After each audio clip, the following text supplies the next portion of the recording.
Ito yung second part natin. Sabi sa atin ni Sir dito, ito daw yung 5 sorrowful mysteries. Ito yun. Ayan, overview ng ating segment. Ito po pala sabi ni Sir Dan sa atin, ang panalangin ni Yesu Cristo sa halaman ng Gethsemane. Ito po pala isang patron din ng dakila.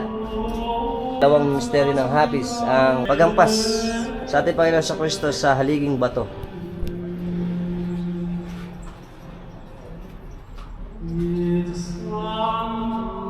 Ikatlong misteryo ng hapis, ang pagputol ng korona ng tinik.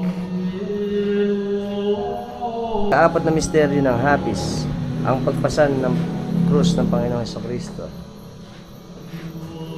Ikalimang misteryo ng hapis, ang pagpako at pagkamatay ng Panginoong Jesucristo. Ito, ganda nito. Wow! Birheng Maria. Pagandang exhibit yung nasaksihan natin. Until next time, bye-bye!